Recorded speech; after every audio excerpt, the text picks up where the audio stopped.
বিদেশ যাওয়ার আগে এই 5টা জিনিস অবশ্যই আপনার মাথায় রাখবেন, যাওয়ার আগে, যাওয়ার পরে নয়। কীরকম? 1 নম্বর হচ্ছে আপনি কারো দেখা দেখি যে আপনি স্টুডেন্ট ভিসায় চলে যাবেন বা ওয়ার্ক পারমিটে চলে যাবেন, অথবা এই কাজটা আপনি করতে পারবেন, ওই কাজটা আপনি করতে পারবেন, এই ধরনের মন মানসিকতা বা ইচ্ছা কখনো পোষণ করবেন না। আপনি আপনার নিজেকে বোঝেন, আপনি নিজের সাথে একটু পরামর্শ করতে পারেন যে আমি কোন কাজে গেলে, অথবা কোন দেশে গেলে, অথবা স্টুডেন্ট বিষয়ে কোন সাবজেক্টে গেলে আমার জন্য ভালো হবে। কারো প্রতি বা কারো দেখা দেখি ইচ্ছে পোষণ করা একেবারে ভালো না।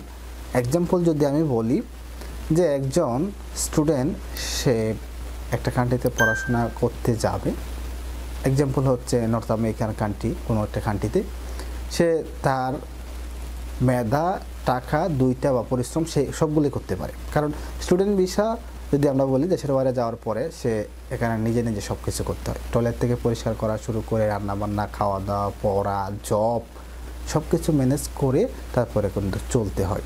যাওয়ার পরে যদি আপনি মনে করেন আমি দেশে একটা রান্নাও করি নাই, একটা কাপড়ও ধোই নাই, টয়লেটও পরিষ্কার করি নাই, এগুলো আমাকে কে করে দিবে? কেউ করে দিবে না, নিজেই করতে হবে। ওয়ার্ক পারমিটের বেলায় যদি বলি যে একজন হয়তো কনস্ট্রাকশনের কাজ পেয়েছে, আরেকজন গার্ডেনিং। এখন আপনি বললেন যে আমি কনস্ট্রাকশনের কাজও করতে পারবো, ও যদি পারে তাহলে আমি পারবো না কেন?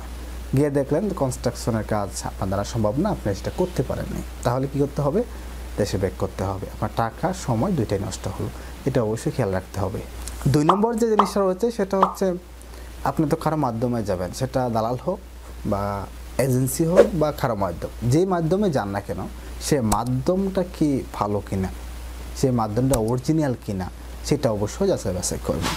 যদি এজেন্সি হয় তাহলে কিছু তাদের সাইট দেখে নিতে পারেন যে এই এজেন্সি থেকে যে স্টুডেন্টগুলো বা ওয়ার্ক পারমিটগুলো দেশের বাইরে গেছে তাদের সাথে কথা বলতে পারেন।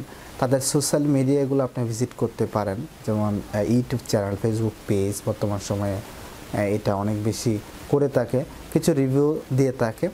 যারা এখান থেকে গিয়েছে তাদের সাথে যোগাযোগ করতে পারেন, তারা যদি বলে যে ভালো যেতে পারেন বা মোস্ট অফ দ্য পিপল যদি এটা সাজেস্ট করে তাহলে কিন্তু তাদের মাধ্যমে আপনি কাজ করতে পারেন। 3 নম্বর হচ্ছে পাসপোর্ট বা অরিজিনাল সার্টিফিকেট বিদেশ যাওয়ার আগে আপনি কাউকে দিবেন না। কারণ বিদেশ যাওয়ার আগে পাসপোর্ট কোনো প্রয়োজন হয় না, যখন আপনি এম্বাসিতে ফেস করবেন তখন প্রয়োজন হবে। দেশের বাইরে স্টুডেন্ট ভিসার জন্য অরিজিনাল কোনো ফাইল প্রয়োজন হয় না, শুধু স্ক্যান কপি প্রয়োজন হয়। যদি প্রয়োজন হয় সেটা হচ্ছে আপনাকে এম্বাসি ফেস করার জন্য। এই অরিজিনাল ফাইলগুলা বা পাসপোর্টগুলা যদি একজনের কাছে জমা দিয়ে আসেন তাহলে সে তার পাওয়ার থাকবে অনেক বেশি। আর যে এজেন্সিগুলো হচ্ছে ট্রু বা অরিজিনাল অথেন্টিক, তারা কিন্তু অরিজিনাল পেপার কখনো জমা নেবে না, সেটা অবশ্যই খেয়াল রাখতে হবে।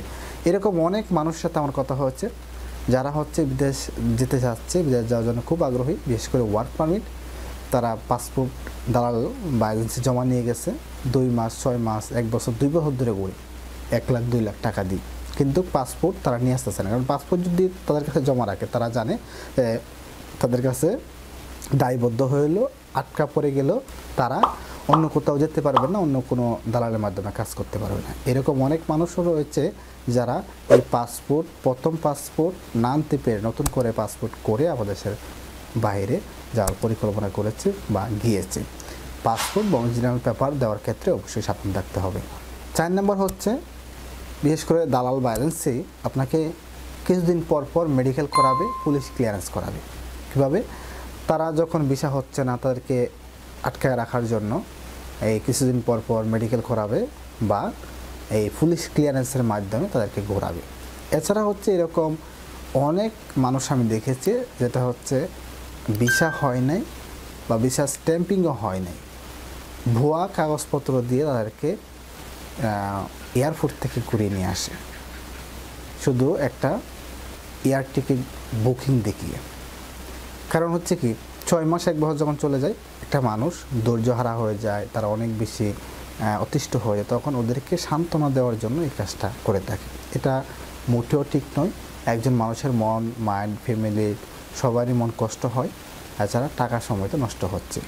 5 নম্বর এবং লাস্ট হচ্ছে আপনি যে দেশে যাবেন সে দেশের আবহাওয়া, কালচার, খাবার দাবার, রীতিনীতি অবশ্যই একটু গুগল করে জেনে নেবেন বা যে মানুষগুলো দেশের বাইরে আছে তাদের কাছ থেকে একটু শুনে নেবেন। কারণ একটা দেশে হুট করে গেলে গরম পড়তে পারে, আবার সেই দেশে ঠান্ডাও কিন্তু হতে পারে।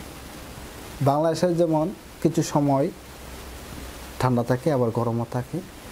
কিছু দেশ আছে যেমন অনেক বেশি বরফ পড়ে, আবার অনেক দেশ আছে অনেক বেশি গরম। তো ওই দেশে কিন্তু আপনার স্যুট নাও করতে পারে। কারণ হচ্ছে অনেক মানুষ রয়েছে রোগা, যেমন আমি বলে থাকি যে ব্রঙ্কিয়াল অ্যাজমা, সিওপিডি বা হচ্ছে শ্বাসকষ্ট মতো হচ্ছে যে রোগগুলো রয়েছে, তারা যদি ঠান্ডাজনিত দেশে বা অতিরিক্ত গরমজনিত দেশে চলে যায়, তারা ঘেমে, গরমের কারণে ঘেমে তাদের ঠান্ডা লাগে বা নিউমোনিয়া, শ্বাসকষ্ট হতে পারে। অথবা হচ্ছে যারা অনেক শীত প্রধান দেশে, তাদের কিন্তু কিছুদিন পর পর নিউমোনিয়া, শ্বাসকষ্ট এর সমস্যা হতে পারে। অবশ্যই চেষ্টা করবেন এই ইনফরমেশনগুলো নিজে নিজে একটু কালেক্ট করার জন্য, যাচাই বাছাই করে তারপরে হচ্ছে আপনার ফাইল জমা দেন, স্টুডেন্ট ভিসা অথবা ওয়ার্ক পারমিট। ধন্যবাদ। এটা অনেক বেশি শেয়ার করে দেবেন। অবশ্যই ইউটিউব চ্যানেলটাকে সাবস্ক্রাইব করে আমার সাথেই থাকবেন। সকলে ভালো থাকবেন এবং সুস্থ থাকবেন।